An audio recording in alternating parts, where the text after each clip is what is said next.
Muita gente pensa que a doença renal policística é só uma questão de ter cisto nos rins, que vão crescendo com o tempo. Mas a verdade é que ele é a principal causa de alteração genética, de doença genética que causa doença renal crônica, tá? Em todo mundo. E a maioria dos pacientes, se nada for feito, vai acabar precisando de diálise ou de transplante, tá? Mas calma, hoje nós temos informações, tá, que alguns tratamentos podem mudar a história natural.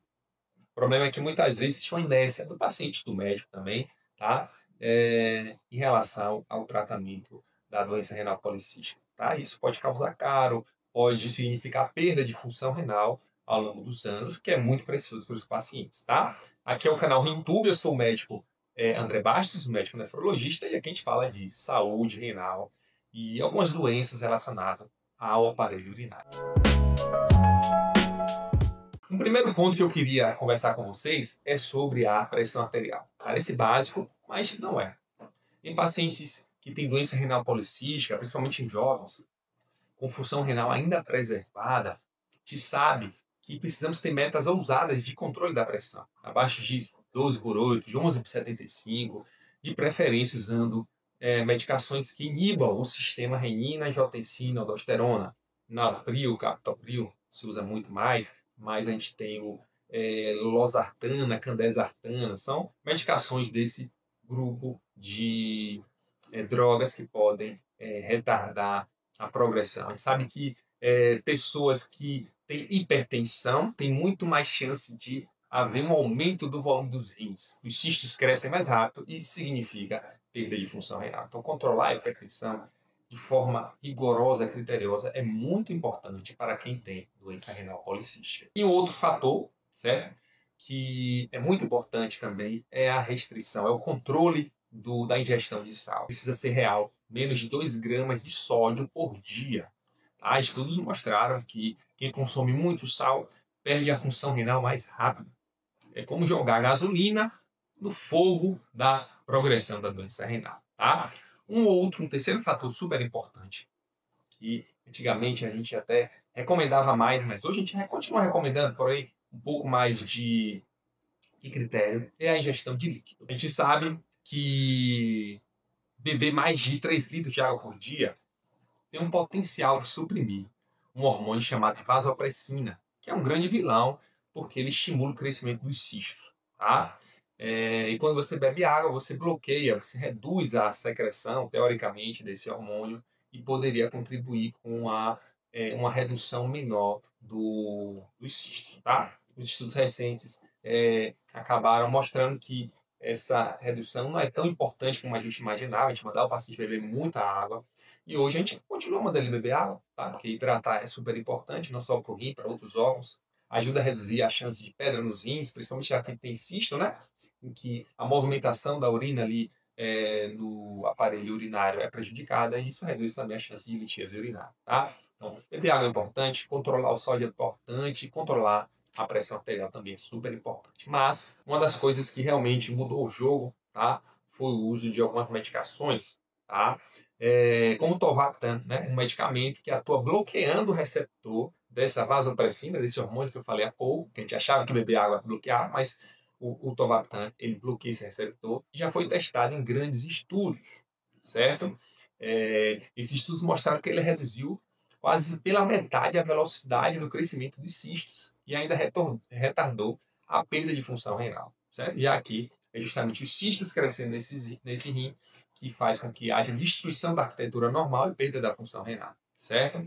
Outros estudos, já com função renal reduzida, mostrou que a medicação conseguiu segurar a queda do ritmo de filtração renal, certo? Nesses estudos, certo? Traduzindo esses estudos, um paciente que começaria a dialisar em 6 anos, pode ganhar até 9 anos antes disso acontecer, certo? 3 anos a mais longe de uma máquina de hemodiálise, não é pouca coisa. Alguns estudos mostraram esse ganho de tempo antes de realizar a diálise, tá? Mas atenção, não é para todo mundo usar o Tolvaptan, certo? Para indicar o Tolvaptan, é preciso identificar em quem tem maior risco de progressão, quem tem um risco alto de progressão, né?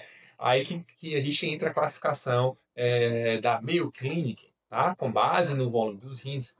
medido em exames de imagem, conseguimos prever quem vai evoluir mais rápido, tá? Então, pacientes que têm o grupo 1C, 1D e 1E, eles têm uma chance maior de ter progressão e são candidatos ao tratamento. Para você saber qual é o tipo de progressor, você precisa fazer um exame de ressonância, tomografia, ultrassom, que o seu nefrologista vai pedir. Ele vai te colocar numa curva, a depender do seu tamanho renal, que é corrigido pela sua altura, pela sua idade. Ele vai identificar se você é um progressor rápido ou não e vai te orientar sobre a necessidade ou não, já que não é para todo mundo, do uso dessa medicação. Existem outros critérios também, né? Como a queda de função renal, maior que 3 ml por ano, rins muito aumentados em pessoas jovens, ou até mesmo uns scores genéticos que a gente às vezes utiliza, tá certo? Tudo isso ajuda a identificar precocemente quem precisa de uma intervenção mais agressiva, ou quem a gente pode ser mais tranquilo na condução desses casos, certo?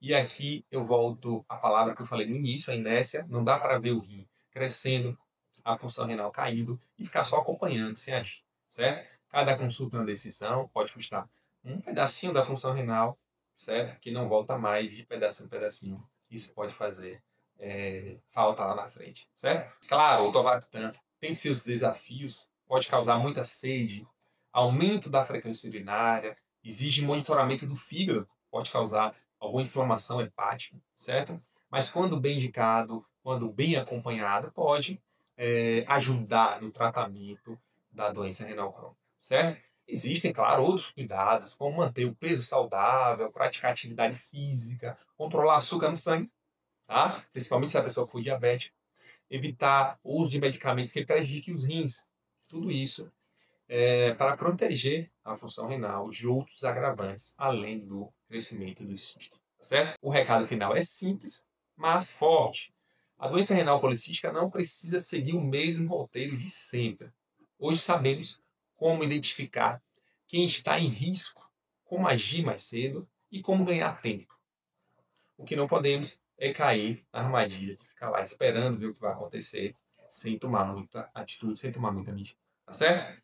Então, aqui é o RinTube, espero que você tenha gostado desse vídeo, um vídeo informativo sobre doença renal. Obviamente, sempre procure atendimento médico para que você possa acompanhar direitinho esses cistos do crescimento deles e o risco de você desenvolver progressão mais rápida ou mais lenta dessa doença renal ao longo do tempo. Tá certo? Até o próximo vídeo.